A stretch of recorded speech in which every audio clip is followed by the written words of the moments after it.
On this channel, Love X Revenge, we share powerful stories where pride, betrayal, and unexpected justice collide. Stories where people underestimate the quiet ones, until the truth roars louder than anyone expected. The parking lot outside the luxury car expo glittered under the afternoon sun. Polished chrome, exotic paint, and engines worth more than most houses lined the entrance of the Grand Meridian Convention Center. Lamborghinis, Ferraris, Bugattis, each vehicle more expensive than the last. Then there was the Mustang. It sat at the very edge of the lot. Faded midnight blue paint, a few rust spots along the fender. One headlight slightly foggy. To most people walking past, it looked like junk. Inside the car, Daniel Carter carefully shut off the engine. The motor gave a low, deep rumble before falling silent. In the passenger seat, his 8-year-old daughter Lily held a small lunchbox. "Dad," she asked quietly, "are you sure we're allowed to be here?" Daniel smiled. "Engines don't care how rich you are," he said. "Only how well you build them." He stepped out of the Mustang wearing oil-stained jeans and a worn leather jacket. Years of working in his small garage had left permanent marks on his hands. But those hands had built something special. Very special. As Daniel opened the hood to do a final check, a voice behind him laughed. "Well, that's the saddest Mustang I've seen all day." Daniel turned slowly. A tall man in a designer suit stood nearby, holding the keys to a sleek silver supercar. Behind him stood a small group of investors and photographers. It was Victor Lang, billionaire tech mogul, owner of one of the largest automotive investment firms in the world. Victor walked closer, looking at the Mustang like it was a broken shopping cart. "You drove that here?" Victor asked. Daniel wiped his hands on a rag. "Yeah," Victor smirked. "That car belongs in a scrapyard." Lily squeezed her lunchbox tighter. Daniel said nothing. Victor continued, enjoying the attention from the people around them. "This event showcases elite engineering. Multi-million-dollar builds. Cutting-edge technology." He tapped the Mustang's hood with one finger. "Not junkyard relics." One of the photographers chuckled. "Maybe he got lost," someone joked. Daniel calmly closed the hood. "It runs," he said. Victor laughed loudly. "Runs?" He gestured toward his car. "My company funds engines worth $2 billion in development." Then he leaned closer. "That thing probably struggles to start in winter." Lily stepped slightly behind her father. Daniel looked at Victor with calm eyes.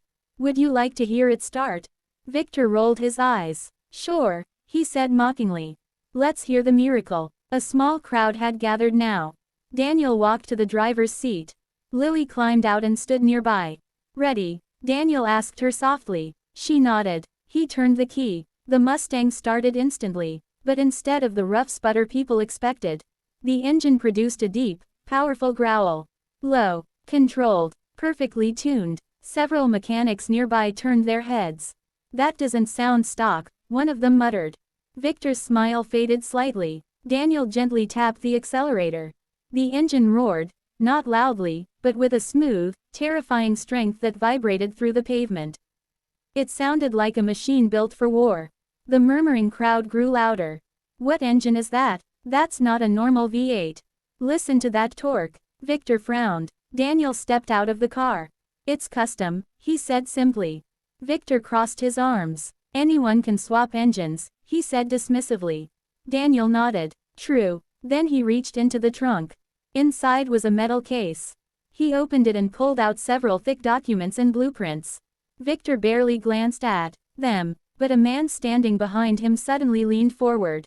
It was Harold Bennett, chief engineer for Lang Automotive. His eyes widened. "Wait," Harold said. He grabbed one of the blueprints.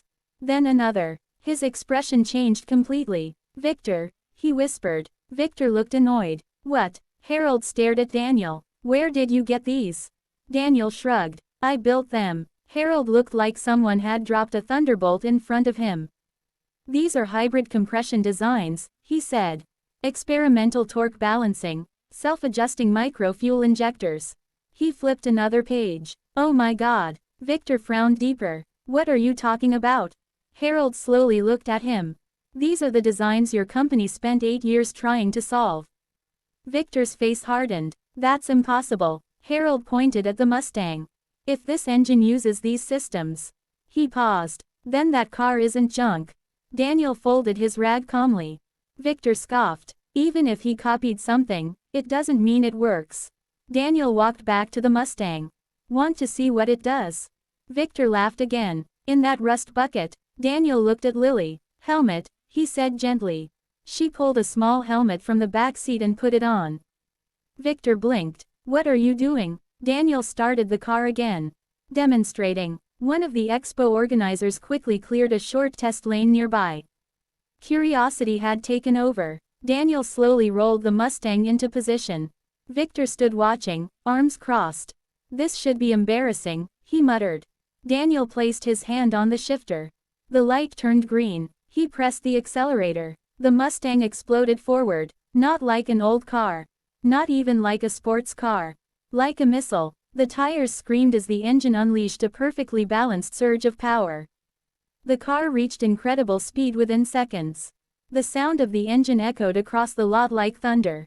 People gasped. Someone shouted, "What the hell was that?" Daniel braked smoothly at the end of the lane and turned around. The Mustang rolled quietly back to the crowd. Victor's mouth hung slightly open. Harold looked like he had just seen the future. That engine, he whispered. It's more efficient than anything we've built. Daniel parked and stepped out. Victor tried to regain his composure. Speed proves nothing, he snapped. Daniel nodded. You're right. He opened the hood. Inside sat the cleanest engine anyone had ever seen. Compact. Precise. Beautifully engineered. Harold leaned closer. His hands trembled. This system could power entire fleets, he said. Trucks, aircraft, even generators. He turned to Victor. This could change the entire industry. Victor looked back at Daniel. How much? He asked. Daniel tilted his head. For what? The design. Daniel shook his head. Not for sale. Victor laughed harshly. Everyone has a price. Daniel looked toward Lily, who was sitting on the hood smiling. I built this so my daughter wouldn't grow up watching me struggle in a garage forever. He looked back at Victor. I didn't build it for billionaires to laugh at. Silence spread across the parking lot. Victor's face turned red. You're making a mistake. Daniel shrugged. Maybe. Harold stepped forward quickly. Daniel, he said carefully. If what I'm seeing is correct, that engine could be worth over $2 billion in production. The crowd murmured. Daniel smiled faintly. Good. Victor leaned closer. So sell it. Daniel shook his head again. No. Victor's voice dropped. Then what do you plan to do? Daniel wiped his hands one last time. I already filed the patents. Victor froze. With who? Daniel looked him straight in the eye. 3 competitors of yours. Harold's jaw dropped. Victor's face turned pale. Daniel continued, calmly. They launch the technology next year. Victor whispered, You're serious? Daniel nodded. They believed in the design before seeing the car. He paused. Something you didn't do. Victor stared at the Mustang again. The faded paint. The rust spots. The foggy headlight. Now it looked very different. Like a warning. Daniel lifted Lily into the passenger seat. She waved at the crowd. Bye. Daniel started the Mustang again. The engine rumbled like distant thunder. As the car drove away, Harold shook his head in disbelief. Victor stood frozen, watching $2 billion disappear down the street. And the junk Mustang roared into history.